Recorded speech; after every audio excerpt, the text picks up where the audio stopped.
I'm the ketchup on Sebastian's French fry.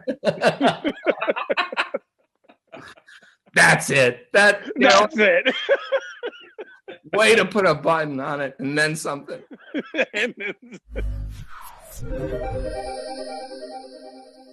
But to start, I mean, I imagine it must feel really good to know that this show is finally coming out, that you finally have a premiere window after, all the hoops you guys had to jump through with the production. Anthony, I'll start with you. How does it sort of feel right now? It feels great. And, after seeing WandaVision and the response that it got and the level of quality that Lizzie Olsen and Paul Bettany were able to bring to that show, it makes me feel really good about our show and how people will perceive it and enjoy it. I think we all of us in all of our different shows have been able to do something really special and kind of change the narrative of the Marvel platform. Yeah, I mean, Anthony, kind of jumping off of that, I mean, you guys were one of the first productions to kind of go back to work kind of during all of this. Were there any sort of big takeaways for you, any kind of silver linings about the experience? No, the big takeaway for me was how appreciative I was that everyone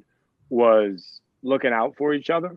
At no point in time did we have people huffing and puffing or, arguing about the safety of the crew. At no point in time did we have anybody stepping outside the parameters of COVID protocol that the Marvel and the production team had put together for us. Every single person on the crew were just as invested into this show as we were. And that's why I think it's turned out so special. That's why I think when people see it, they're going to love it, because you really got a full-fledged effort to make the show work.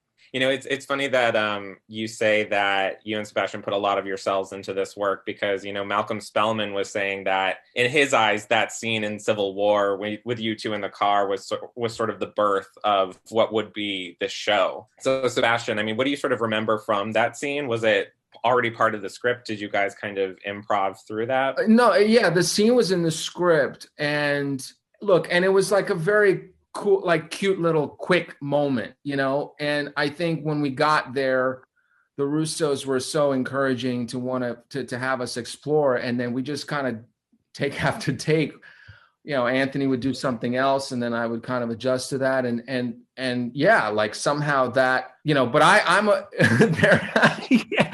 there you go. By the way, I see that everywhere. Yeah. There he is. He's been in the car the whole time. Deleted scene. Exactly. Yeah, but I also feel like, we again on a Winter Soldier tour, I feel like they really wanted me to talk, because they were worried, that I didn't talk a lot, because I get very uncomfortable. And anyway, so they put me with Anthony, and they were like, just put him in with Anthony. Okay. They're going to talk. And I was talking. By the end, I was very lively. I was a lively person, and it really is thanks to him. So, and I think that, helped us also. I'm the ketchup on Sebastian's French fry. That's it. That's it.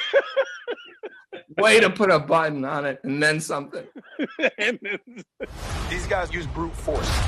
They're strong. Too strong. And they might be a part of the big three. What big three? Androids, aliens, and wizards. That's not a thing. That's definitely a thing. No, it's not. No, that's all good. I mean, I think that's... It also makes Falcon and the Winter Soldier really interesting, because, you guys are used to vibing off of each other in the midst of a larger ensemble setting. So, Anthony, what do you sort of get from each other as performers, having that kind of same kind of relationship environment, but now you guys are the stars of your own standalone story? I think at this point in our careers, usually there's a certain tinge of ego or competition involved. And the great thing about my entire ride in the Marvel career is, from RDJ down to Tom Holland, which is down. I knew you were going to say. I've never. There's only one bottom. There's only one bottom there, buddy. I've never experienced any ego or machismo or anybody pushing to say this is mine and I'm going to do this. It's all about telling the best story and making the movie or show work the best. There were certain things that was on the page with this show. You know, I had to step back and let Sebastian fly, and there were certain times when Sebastian had to step back and let me fly. It was really amazing. I mean, it's really, I feel, for me, doing this show was my first time on a project feeling like I was doing a theater piece or a play. You know, it was I think we're so drastically different that we kind of work together really well because we appreciate, respect, and support each other and work for the betterment of the project instead of ourselves.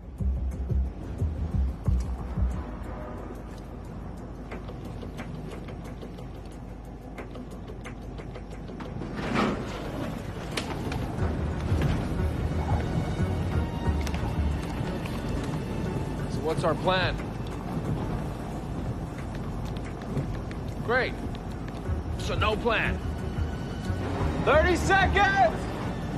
Enjoy your ride, Buck. No, you can't call me that. Why not? That's what Steve called you. Steve knew me longer, and Steve had a plan. 15 seconds to drop! I have a plan. Really? What is it? I remember being on set for Infinity War, and it was the scene where Cap's team first arrives in Wakanda, and I remember Sam, you guys were rehearsing a scene. Sam was kind of giving the Winter Soldier like a little jab about, you know, being 100-year-old man or whatever. But that moment never kind of made it into the final cut. So I was curious if that kind of vibe, just kind of you two playing off of each other, is sort of dialed up in the production for this show. Yeah, I mean, all of that, I feel like, and much more. And again, we had to find that because, like, at the same, you know, it's a balance. Like, Anthony and I can sort of like, we have a certain specific language with each other.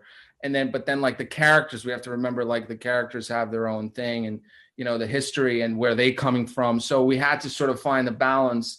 And look, Marvel and, you know, again, Malcolm as well, he should get credit here. Like, they really allowed us to be able to go to bring things to these characters and let us find that middle ground, right? Between kind of like, well, where is it funny? And how are these guys, where's this banter that we got? How can we apply it, make sense to these characters, not just to, you know, be us, like whatever, but that is specifically targeting where specific to these characters. Look, I think Anthony deserves like a lot of credit here because one of the things that I think it makes, you know, one of the things that I love about him that I feel like makes him a really great leader is he can read a room very well and he can read people very well. And I think he had a much better hand on the temperature of this show than I did, because there are times where I was so scared and like really trying to find the truth of everything and, you know, to make it, and he had to kind of pull me back and be like, yo, just remember, like,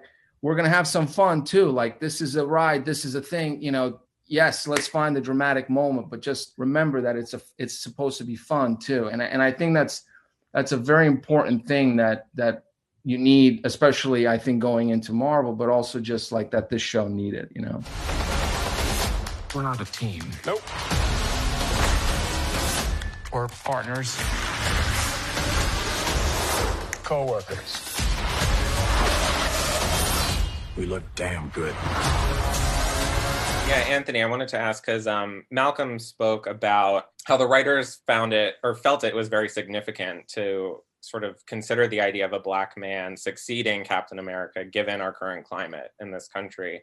And I was curious from your perspective if the show kind of directly kind of deals with that. Well, I think we have to be honest with ourselves and realize that our current situation is only our current situation for half of the country. Our current situation has not been going on for the past year or the past decade for me. It's been going on for the past century. So being honest to that accord, there is a responsibility and a awareness that we have to have as actors and writers and producers of content to be aware of that. One thing I'm proud of is that the show is very honest and forthright and very unapologetic about dealing with the truth of what it means to be American, Captain America, Black Captain America, and if that's even a thing.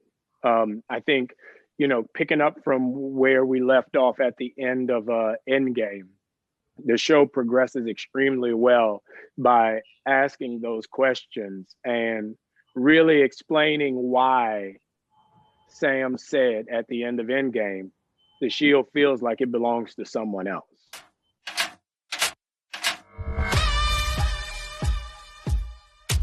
A good friend of mine once said, the price of freedom is high. It always will be. It's time. Where do we start? I was going to ask, who's the good cop and who's the bad cop in the Sam Winter Soldier dynamic? Oh, Winter Soldier is always the bad cop, man. You never know. You never know what this dude's going to do. You never know when he's just going to hit tomato or hamburger and start cracking and killing people. You never know what's coming. Yeah. Put the zucchini down. It's not a weapon. We're just ordering some appetizers. That's it. It doesn't have to be more than that. Yeah, Sebastian, I was going to ask in terms of Bucky. I mean, he experienced paradise and retirement in Wakanda. I imagine there would have to be something big to kind of bring him out back into the world.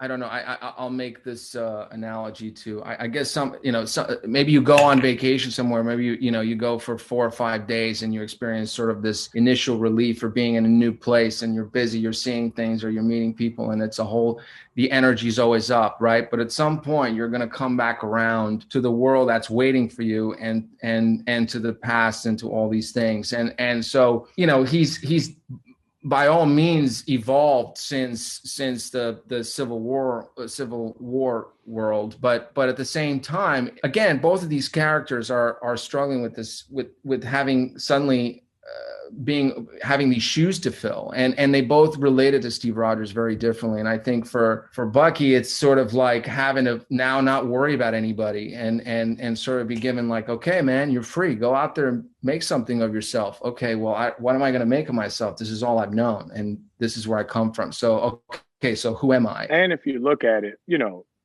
the Winter Soldier is probably, I think, the best character arc in the entire Marvel universe. If you start with the first Avenger to Winter Soldier to Civil War to now, even if you only have 2 scenes of him, you can follow that character so well throughout the whole course of the universe, because he's had those moments where he's had to transition and find himself and, recreate himself, but then battle against himself.